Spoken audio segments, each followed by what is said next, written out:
an Unspoiled Network podcast.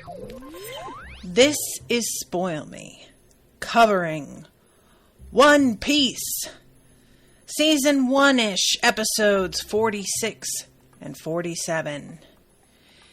In these episodes, we hang out a great deal with Buggy the Clown.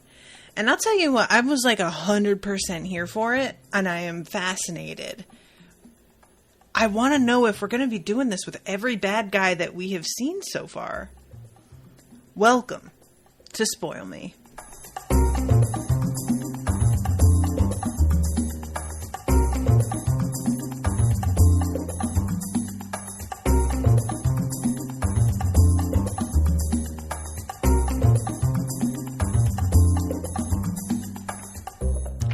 Welcome to the show, everyone. I am Natasha. Thank you to, you know what? I just realized I didn't actually, is it Gabriela? Thank you to Gabriela for commissioning this episode. I believe it's you, isn't it, Gabriela? Guys, this episode, I didn't realize I wanted this, but I totally want this. I spent, yesterday, Rashawn and I recorded the Dresden Files.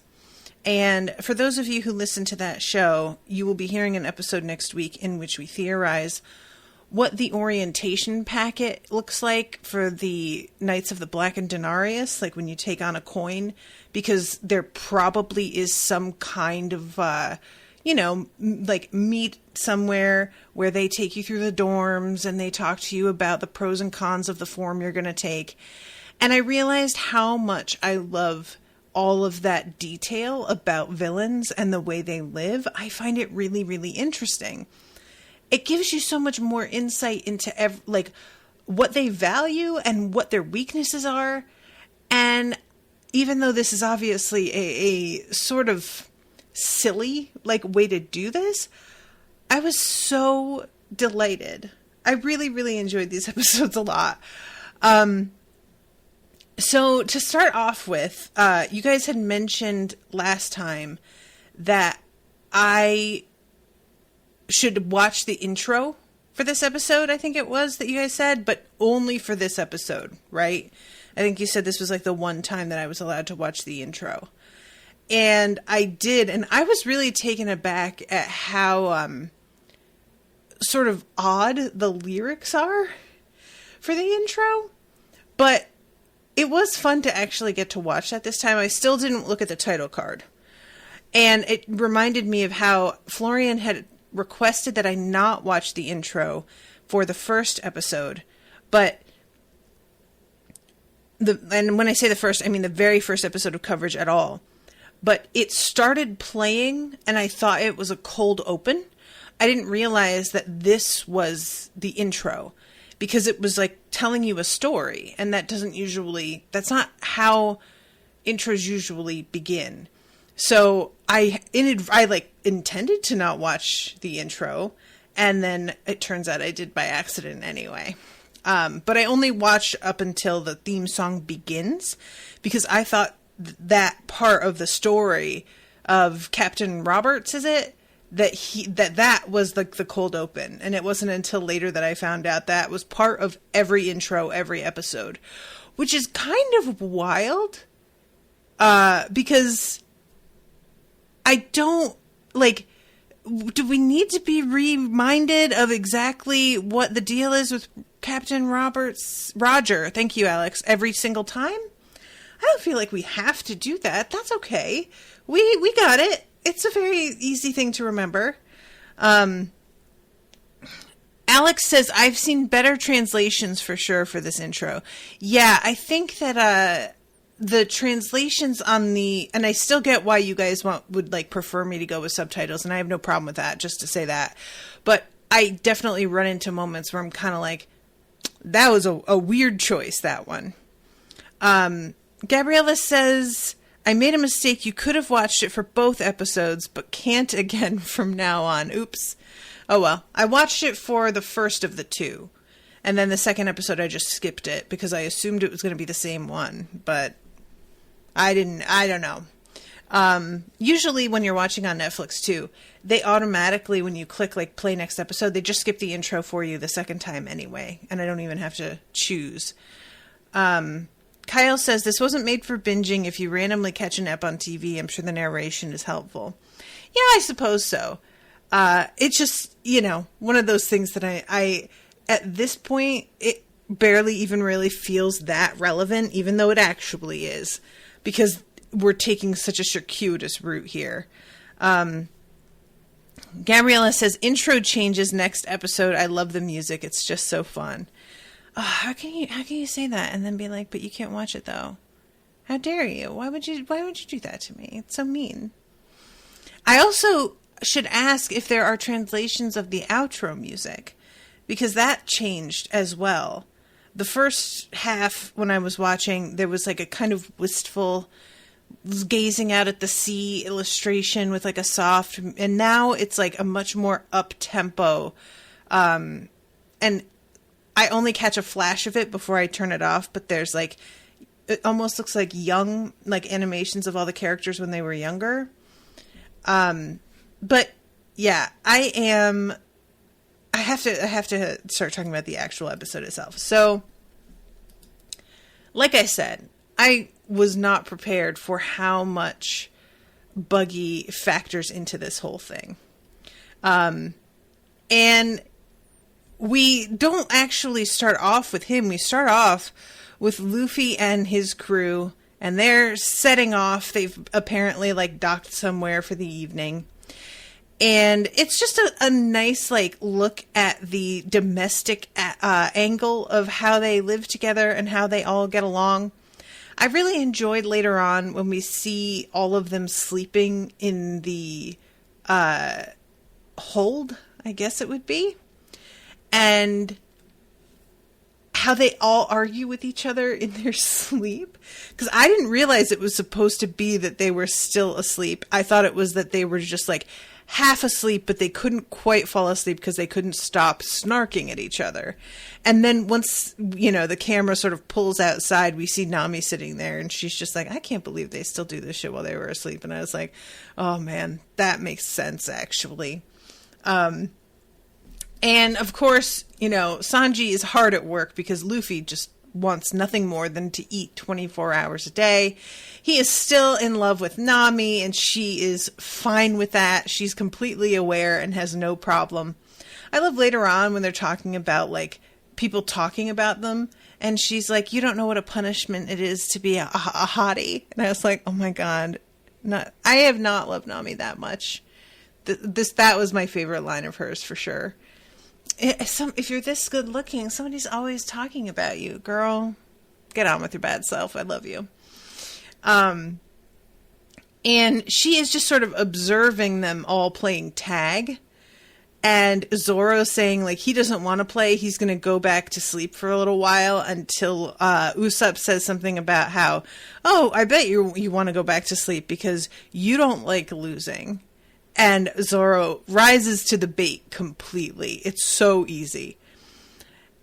As they're doing this, Nami is watching them and thinking back to everything that happened with Luffy at the town that Buggy invaded.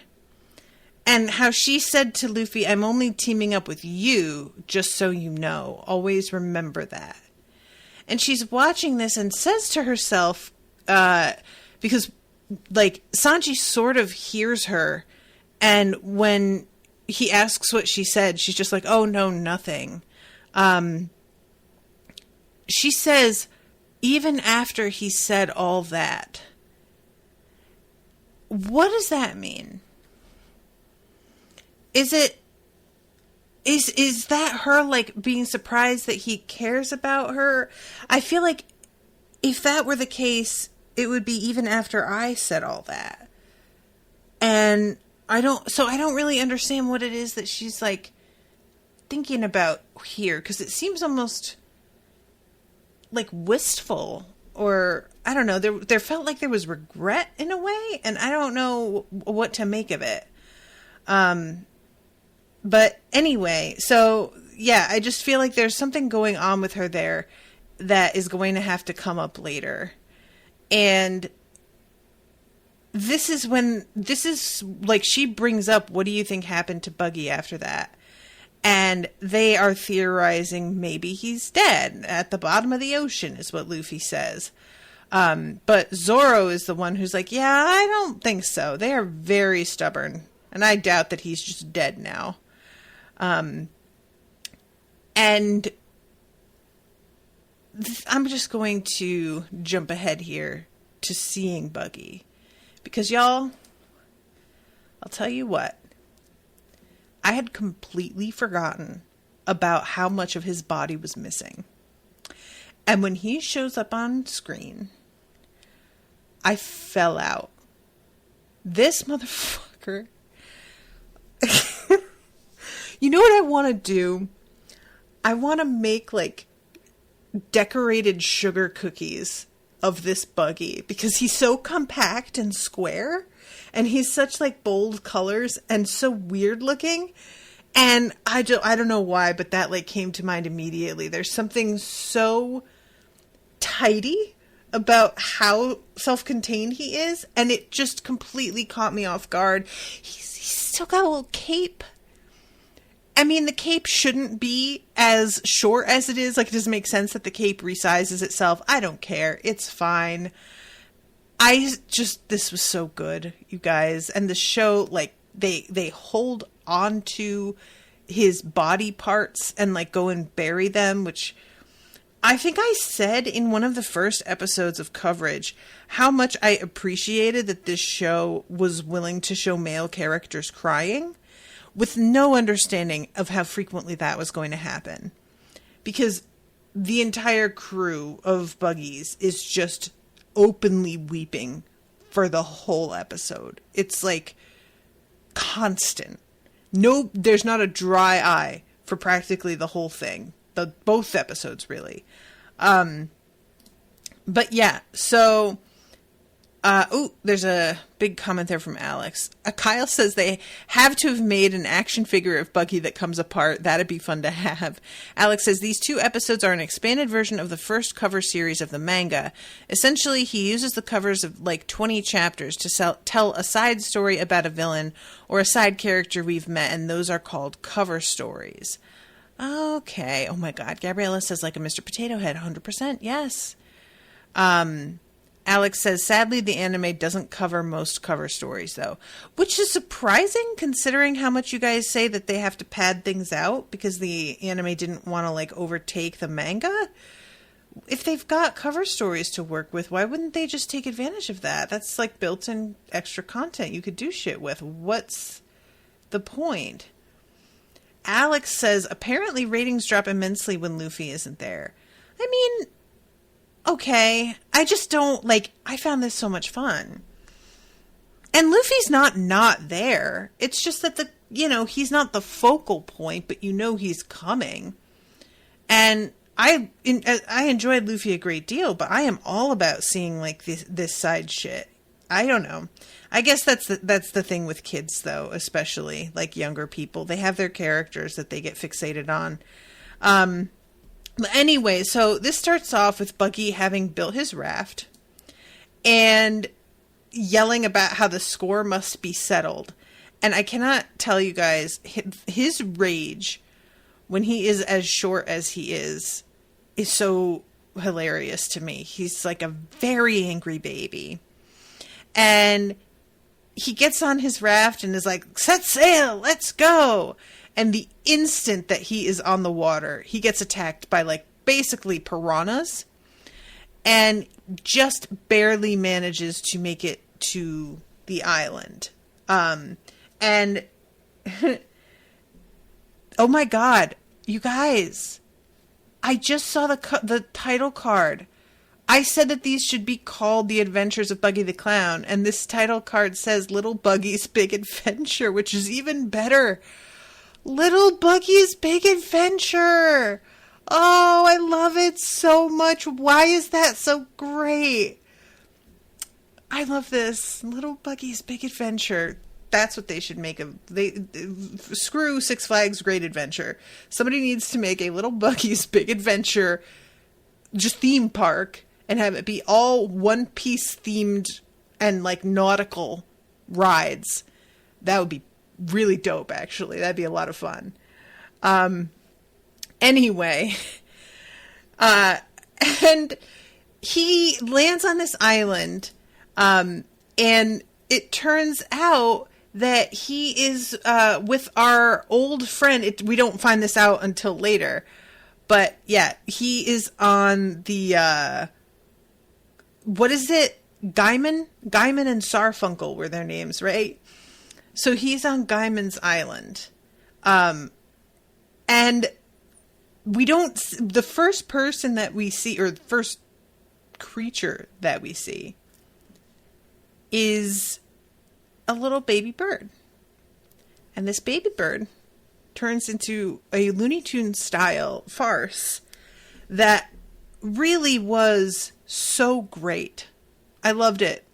He decides he wants to eat this bird. He's going to chase it. He's got a knife and fork. He's all prepared.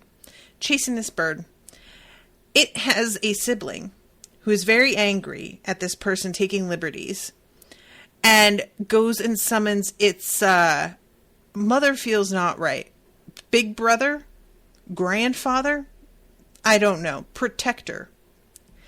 And this giant ass bird comes to the rescue of this little chick.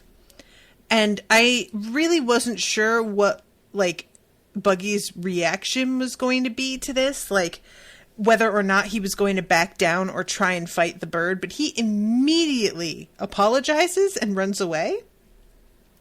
And then he hides and he builds what he thinks is a very clever trap. And he builds this trap, and then we see the bird that's coming after him stalk around the corner, also carrying a knife and fork. And it has apparently set its sights on eating Buggy, which was a reversal I had not expected because I frequently forget how many birds are carnivores. So this bird, Buggy deeply underestimates the fucking intelligence of this bird. And he's like thinking to himself how great this is all going to go because there's a pit in the ground that he thinks he's really well hidden. He thinks to himself, my plan is flawless. And we get this amazing like third grader animation of the bird falling into the pit and him running up, and the animation says yum, yum, yum. And he's like covering his mouth and laughing to himself with anticipation, but his back is to our bird friend. So when the bird friend just collapses the trap in and onto itself, he thinks it's the bird falling into it, runs out saying, I caught him, and then gets scooped up by this bird. I love this so much, you guys, because he winds up tied up on a platter surrounded by vegetables and apples with the two very angry chicks looking on with total satisfaction. They are about to watch a man die, and they are absolutely all about it. This is justice being served as far as they are concerned, and they are bloodthirsty. And I deeply enjoyed this. So, our large bird friend just scoops him up whole and pops him into his mouth and chews, and then stops suddenly and turns a really weird color and spits him out. I thought maybe he was going to choke or that Buggy was going to do something weird, but no, it turns out that it's simply that Buggy is so gross. I love that Buggy is very indignant and is just like, what the fuck? And why you? Am I that bad tasting? I'll bet you are. So yeah, he gets chucked up into the air. I had forgotten that he doesn't actually land on Gaiman's island right away. This is a different island, and he gets like thrown and evidently lands on the other island, I think. So, oh my God, I had a question for you all. The hermit crab is here. Is this the same hermit crab that we saw struggling for like 10 full minutes on Usopp's Island? That kept like climbing and then falling off? Because it feels like that's being suggested a little bit, especially when we see the hermit crab later again fall off the ship into the water. And I don't know if that's just, coincidence or what, but I kept thinking that was what they were doing here. And I should mention that this is like a real quick cut back to Luffy's ship. He is fascinated by this hermit crab. I kind of thought he was going to want to eat it, but no, he's just enjoying it for what it is. And then we see Buggy go sailing over their heads and yelling. And nobody notices. Luffy's the only one who hears him, but he doesn't see him. And so he doesn't, when he asks, like, did you say something? Everybody says no. And he just figures it was his imagination. I was sort of wondering if Buggy wasn't going to just straight up land on their ship. But no. He creates sort of a crater on Gaiman's Island. And then we get the booming voice, "Leave! I am the guardian spirit of the island's protective god." And then we get this... I don't think that the last time we were here, the animals of this island were quite as absurd as they are this episode. Am I wrong about that? Because I feel like the animals last time, it was like they were goofy and, they look really intimidating for a second. And then once you take a closer look, you realize like, oh, okay, they're actually either harmless or outright friendly. But in this episode, these animals take on like a downright humanoid sort of aspect. And it becomes a little bit clearer to me in some ways why Gaiman would just want to stay here. Before, I was like, that's an odd choice. I mean, okay. And especially looking the way that he looks, I don't really, blame him for not really wanting to re-enter society. Although I say that, and there are a lot of weirdo people in this universe, so probably there would be an initial sort of what the hell, and then everybody would get used to him really quick. But yeah, the animals and the way they are depicted this episode made it a lot more understandable for me, his attitude about all of this. So he's like coming at Buggy, thinking that he landed purposefully on this island in order to poach all of these creatures.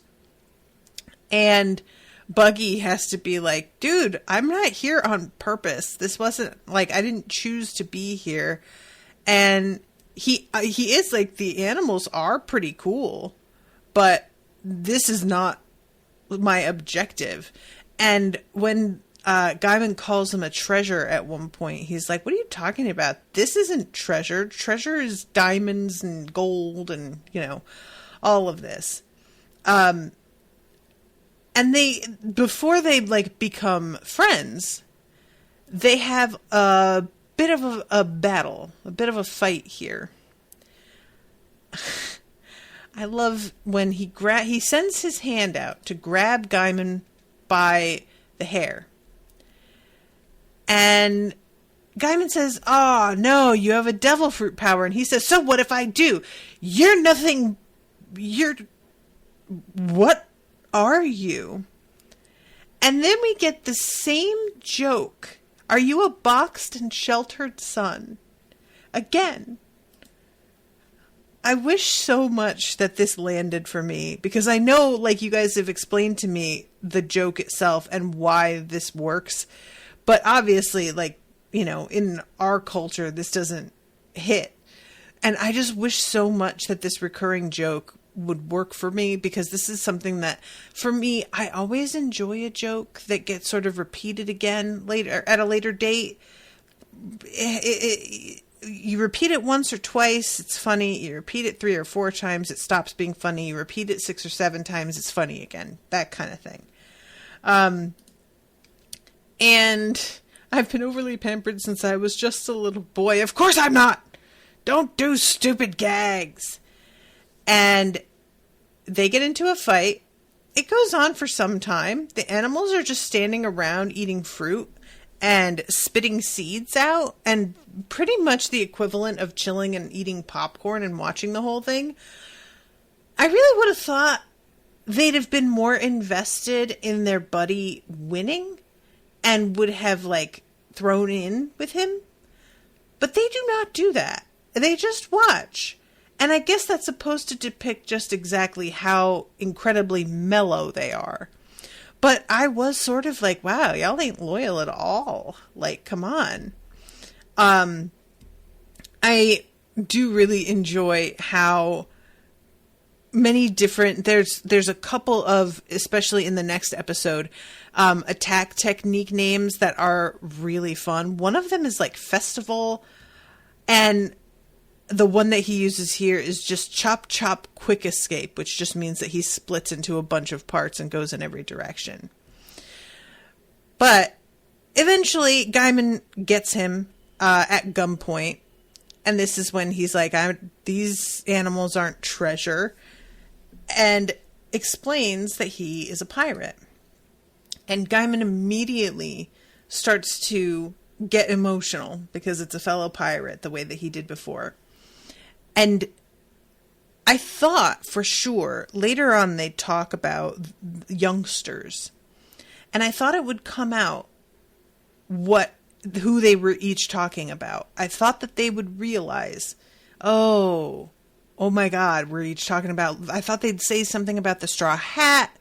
They don't. They each individually bring up like their experience, and they keep it anonymous enough so that each doesn't realize whom the other is discussing. And I was kind of glad of that, because if they had brought up who they meant specifically, it would have caused like some animosity between the two of them, I think. And I really liked the fact that they were friends and didn't want that to get ruined in any way. So I was fine with the fact that they don't connect and figure this out.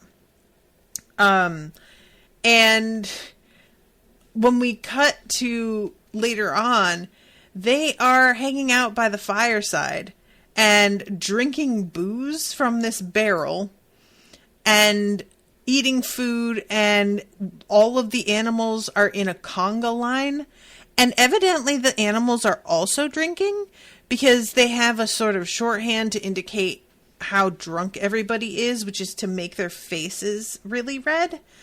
I was reading about this, and that apparently like different types of different ethnic groups have different reactions to alcohol, and getting very red in the face is something that happens to people who are like of Native or Asian descent.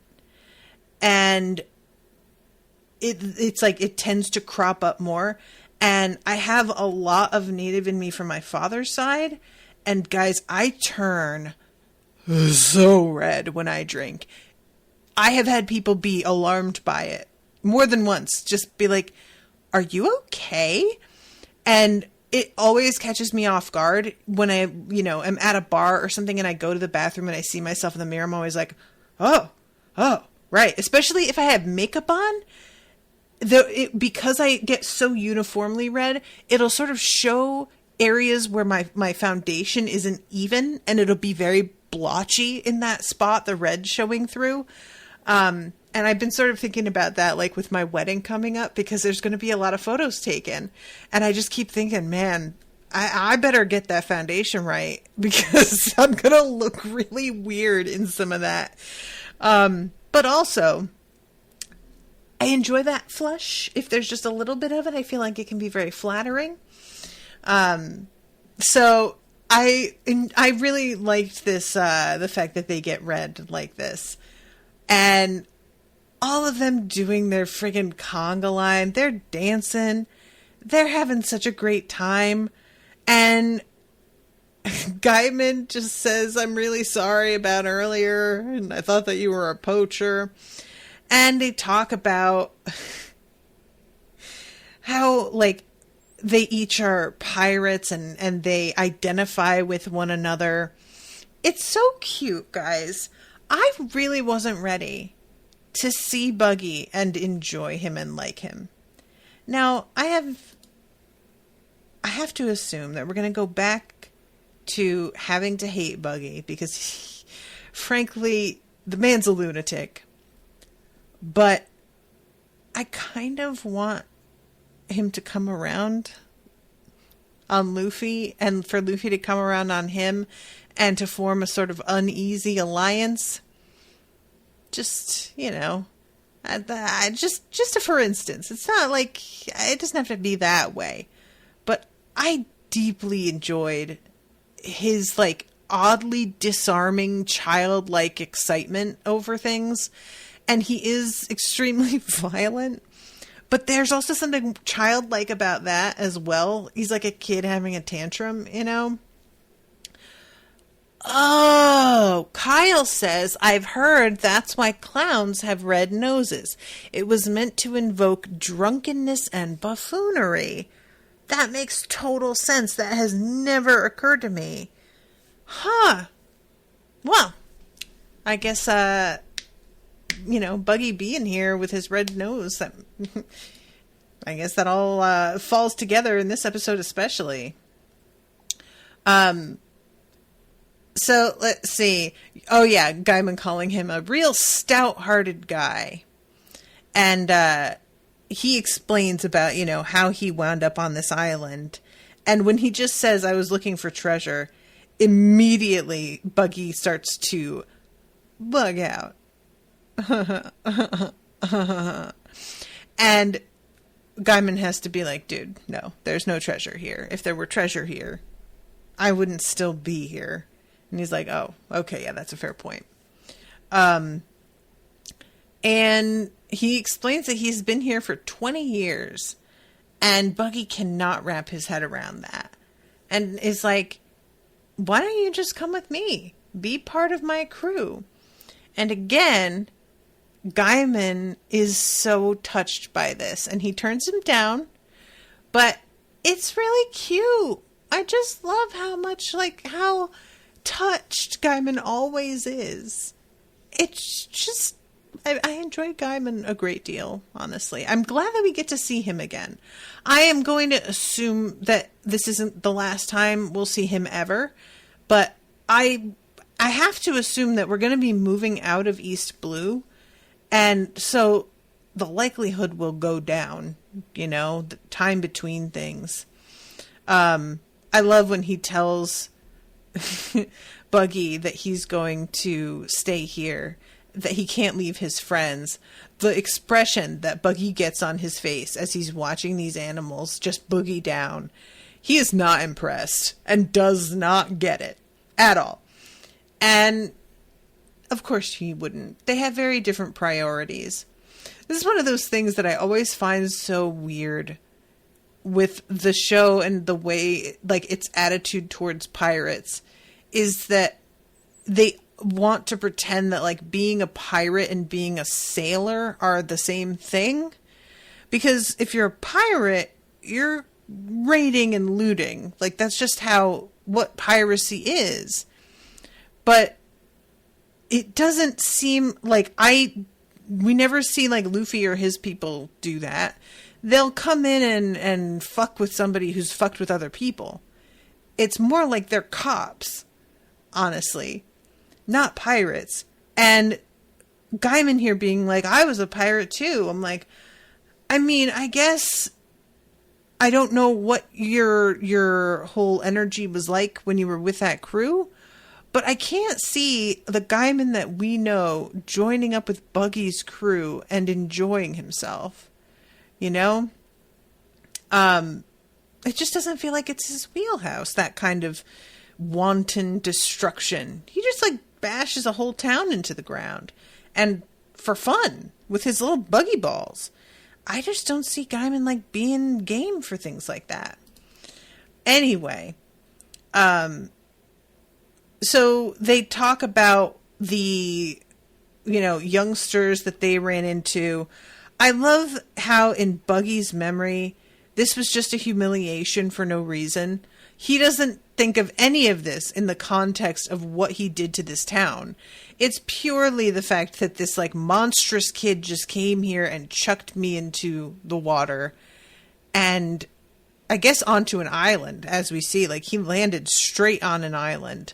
But yeah, it is, if this is one of those things that there are so many people out there like this who so many people just, they only see the reaction that they got from somebody. They do not see in any way how they provoked that reaction. And so they feel genuinely wronged. And they really, it's not even them like in denial in the way that I think of that, where it's like you've decided you don't want to think of it. Denial for me, it takes a certain amount of deliberate obtuseness. But there are people out there who it's like you can hold their behavior up in front of their face, literally like in the form of screenshots of what they said, and they will still act as if this is completely unwarranted and how could you be this way? And that's 100% the whole thing with Buggy, is just he never sees his own behavior as a factor at all. Oh my God. That's true. Alex says similar to how he framed his experience with Shanks.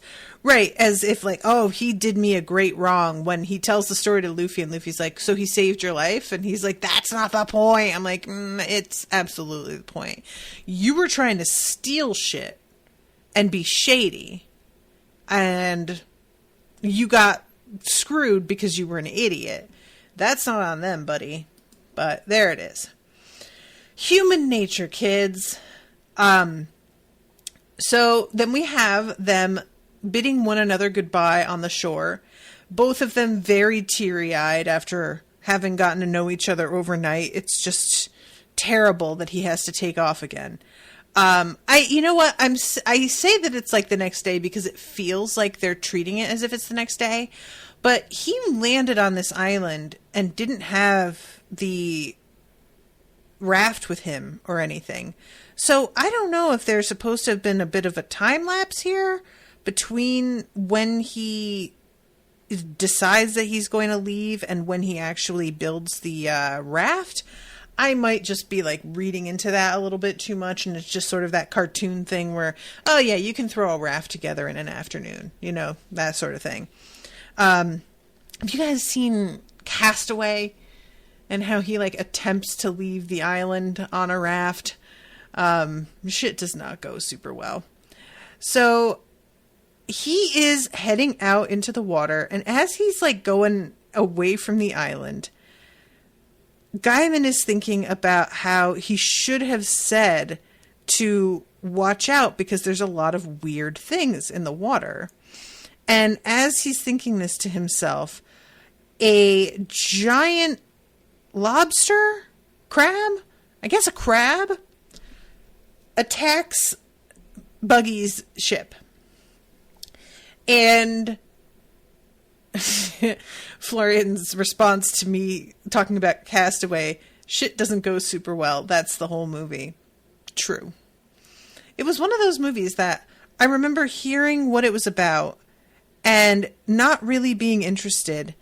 And then I watched it because somebody else wanted to.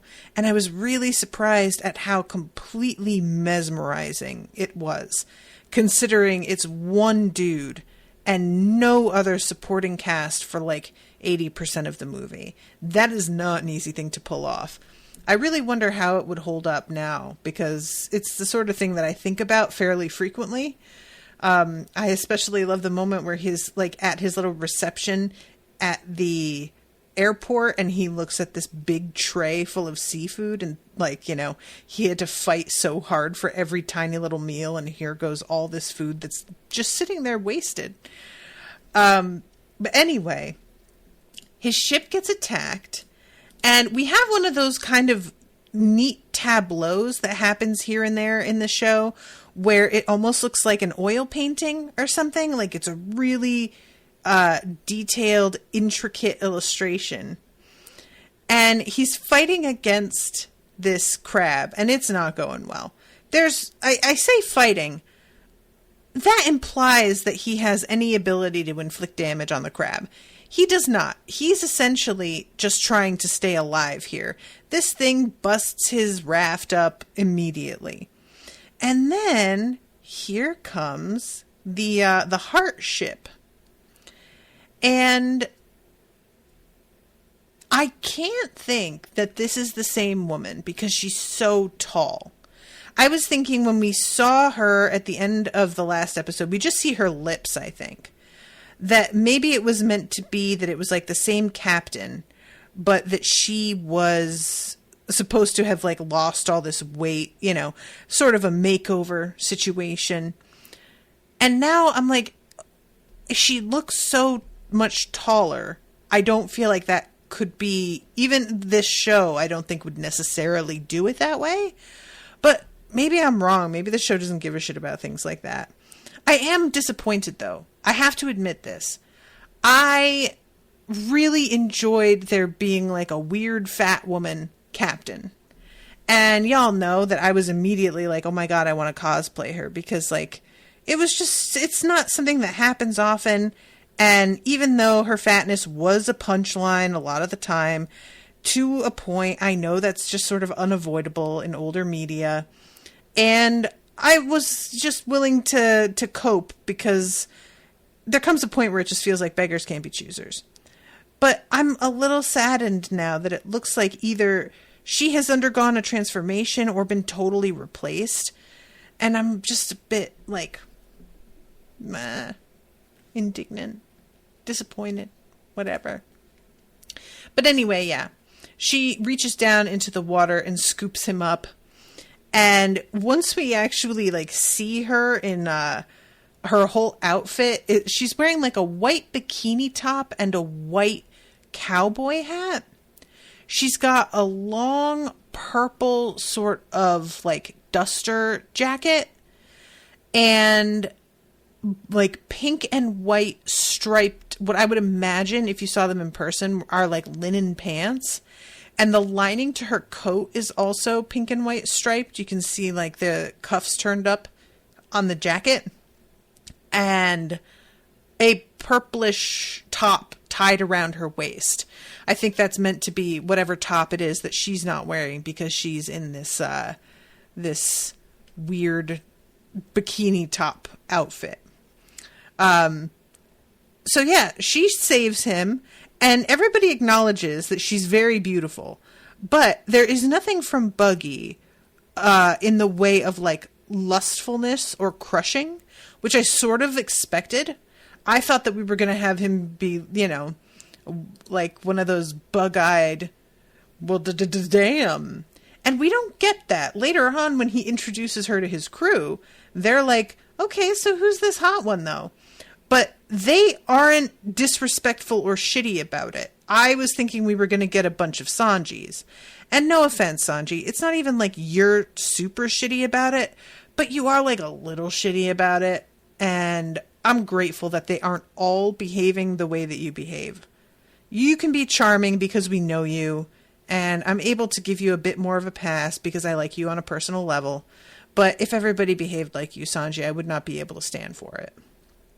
So this, she rescues him and she knows who he is, which sort of unnerves him to begin with. He gets really suspicious for a second, which makes sense. It took a moment for me to realize that he knows there's a bounty on his head. Like, so yeah, if somebody puts their finger on who he is immediately, they're just going to potentially be able to turn him in. And I didn't think of that right away. So I was like, why is he so upset that she can tell who he is? I would have thought that he'd be proud that his reputation precedes him in this way. But no, he has some fish he wants to go fry. And if he gets interrupted in that, it's going to be very annoying. So that is the end of that first episode, is the two of them teaming up and agreeing that they are, you know, after the same thing.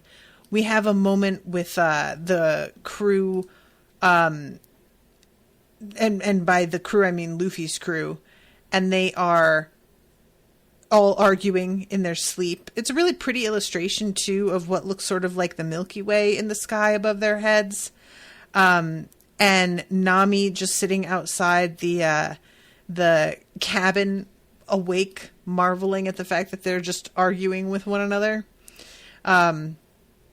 And she has the what do you call it? The photo with Belmare and her sister that she says goodnight to before she goes to sleep.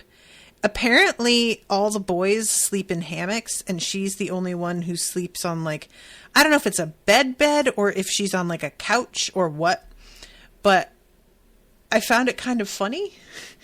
It just feels like just such a thing that people would think, well, she can't sleep in the same room as all the boys. Who knows what could happen? They're on the same ship together. It's fine. But maybe they just were like, well, you're a girl. You should get the nice room. That's fine. Alex says, I like to think she bought a bed for herself and not anyone else.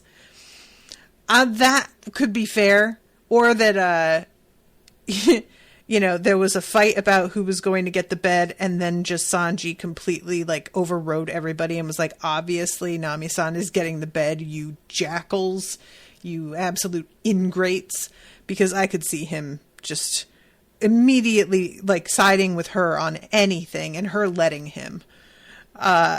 So then we go into the next episode, and I've talked about most of it, or I've talked about a good deal of it.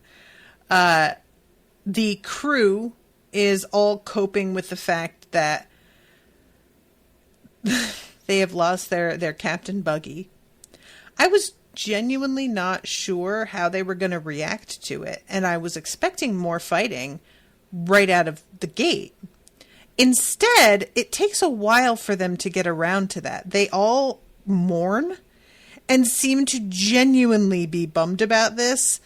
They create a little grave with Buggy's photo, which he comments later about how this is a wanted poster. This is what they used, which I found amazing. It didn't occur to me, but I love that they acknowledged that in the actual dialogue. I found that so funny.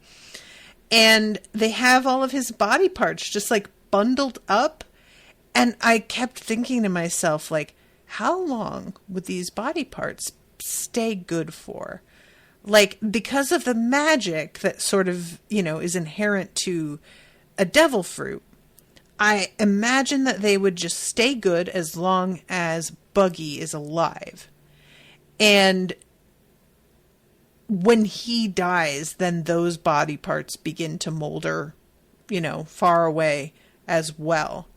Which is an interesting thought, because there's clearly a distance issue with Buggy being able to reassemble himself. There is a maximum distance that he can be away before he does the chop reassemble. Or else he would have been able to do this from one of the islands that he was on already. But evidently that same distance does not impinge on those body parts' sort of awareness that Buggy is still alive. They have enough connection to be still fresh and ready to use, but not enough to get called in for duty. And I thought that's interesting.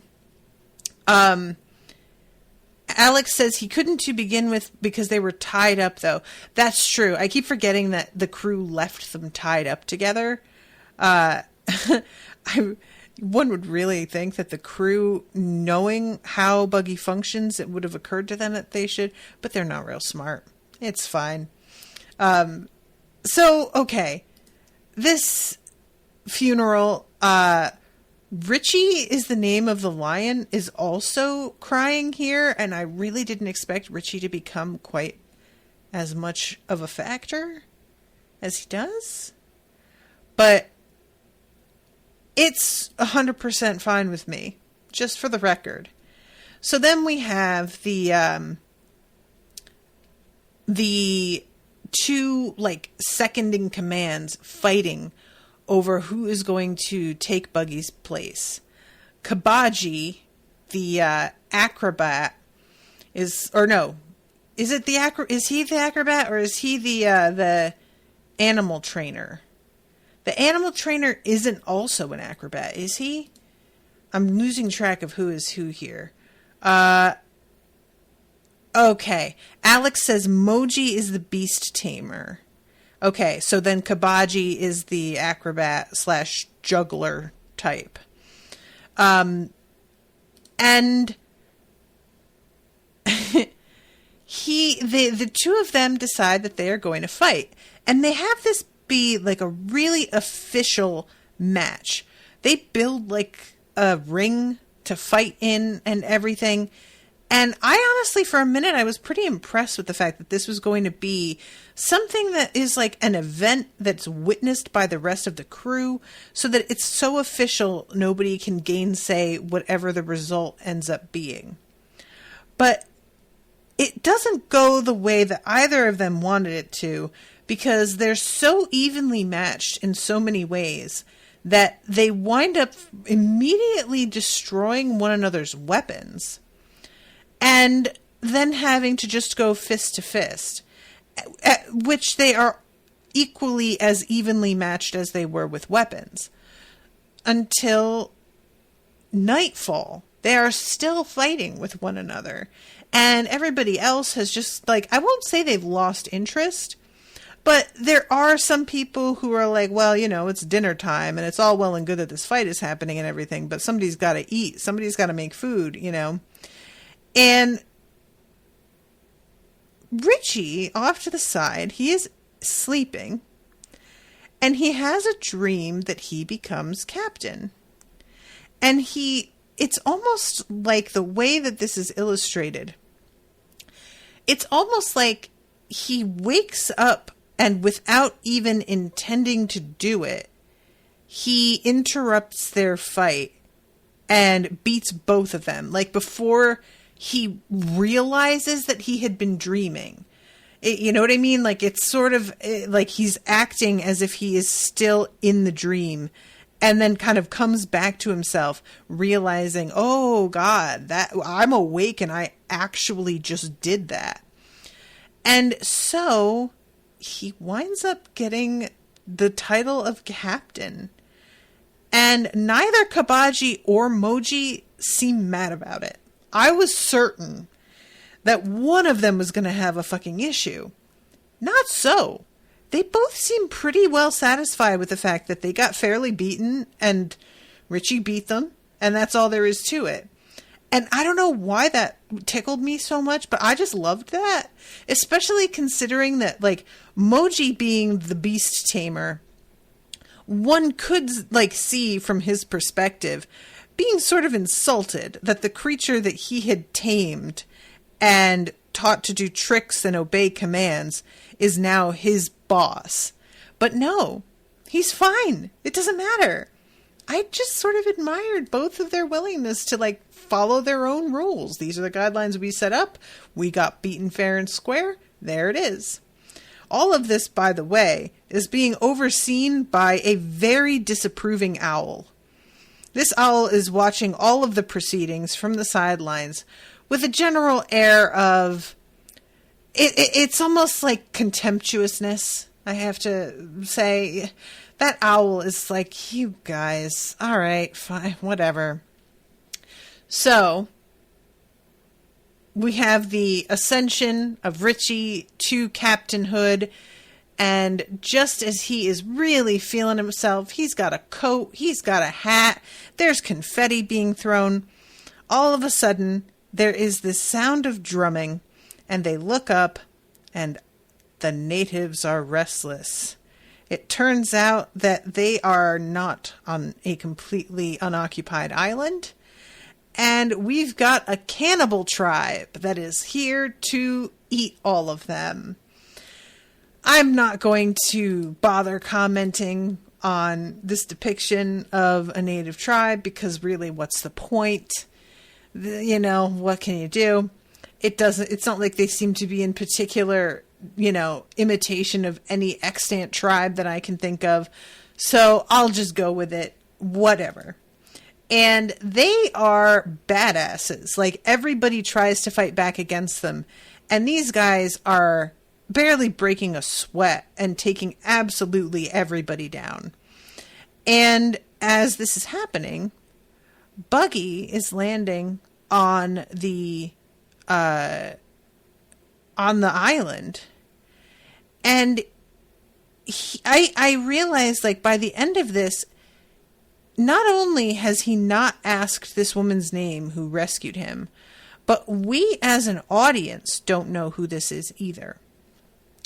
And the fact that they keep hiding what her name is makes me wonder if we're supposed to, like, recognize her, or if we have seen her before and we weren't meant to recognize her, but we're supposed to recognize her name once it's said. I don't know why it's being, like, kept so secret, but I'm very interested to find out. But he's on the island with her, overlooking his little grave, and is just kind of like, what the hell? And when he's at the grave, I was sort of like, well, where are his body parts? Like, they brought them here to bury. Why aren't they there? And it turns out the tribe already, like, went and got them in order to cook and eat them, which makes sense. I'm not mad at that. And they're looking at these body parts and sort of being like, I don't know about this. This might give me indigestion. Which, yeah, it is a weird, these detached pieces of body that don't seem dead. What would you think of that? And as soon as they untie them, Buggy is able to reassemble. And I had forgotten how, like, wiry and teenagery Buggy looks once it has his, like, regular body together. He's got these arms that just look like every high school guy's arms. He just looks so ordinary in so many ways. And then he's got this face that you're just like, what? And he, like, before he gets his body together, he comes across Moji and, what is it? Kabaji? Is that his name? And they have, like, this really tearful reunion. I'm so glad you're all right. I thought we'd never see you again. And I love just the woman in the background, just with a hand on her hip, like, patiently waiting for them to finish because, well, guys, what are you doing? And how defensive he gets when he says, who did this to you? And neither of the two of them can even remember who did this. As we know, these two they punched each other out. They were in the midst of a fight, and that's how that all went down. But then there was the whole attack of the tribe. And this captain, this woman, she recognizes the knife that is left at the scene and says something about how this is the Bear Claw tribe. And I was like, oh, so she's got some knowledge. Like, what's the deal? What is this lady's deal? I want to know. And she is the one who leads them sort of on the path to Buggy, finding the rest of his crew who are in a giant stew pot being prepared for dinner with wine and spices. And poor Richie is, like, so freaked out trying to tell them that lion doesn't taste good. I am sure there are people out there who have eaten lion. I would love to know whether or not that's true. I have to assume eating a predator is going to taste kind of weird, but who knows? And then after Buggy gets all of his parts back, he swoops in and absolutely decimates everybody with a series of wild attacks. I'm going to read some of them here because I'm watching it as this just gets started.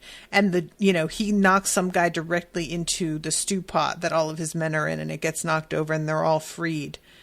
I love the expressions on all of their faces. Like, wait, how did we get freed? And oh shit, Buggy is here. I'm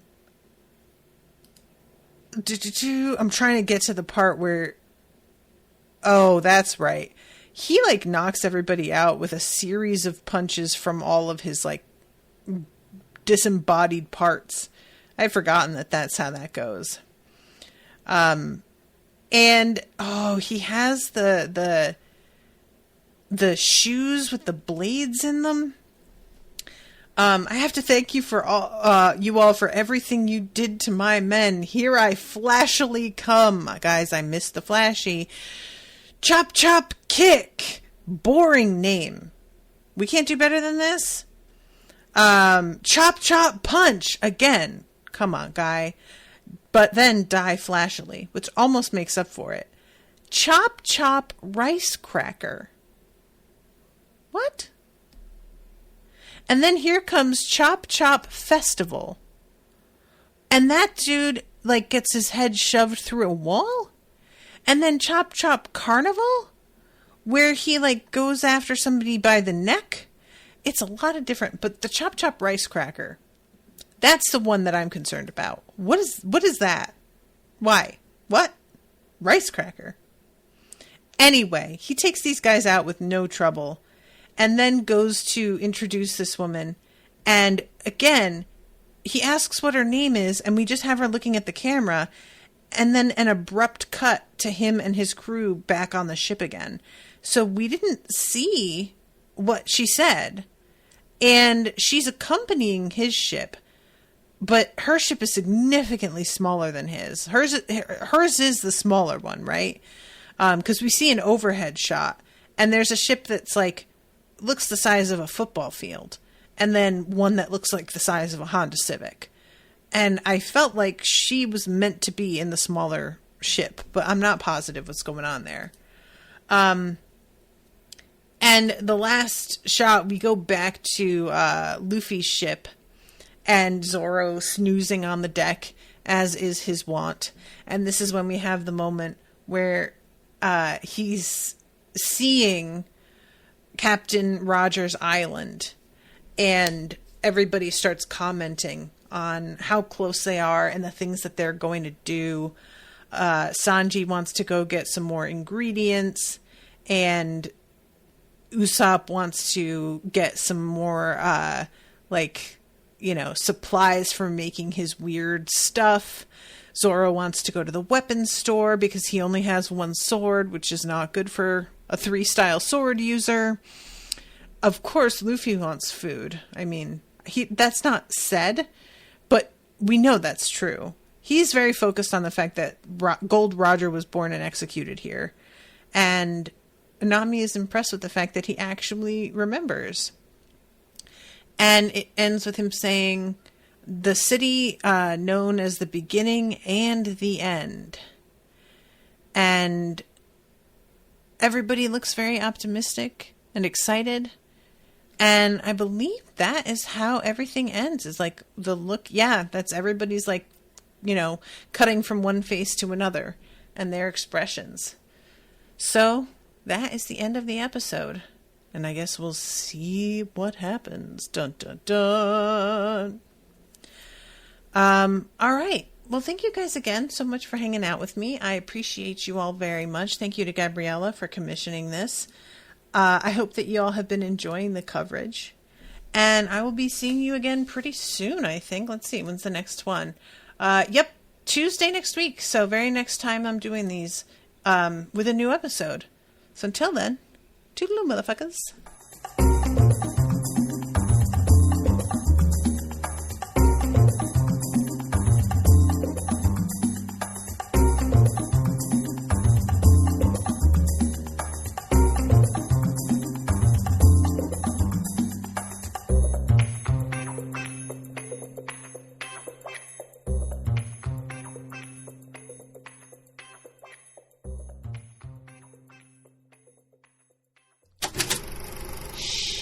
That was an Unspoiled Network podcast.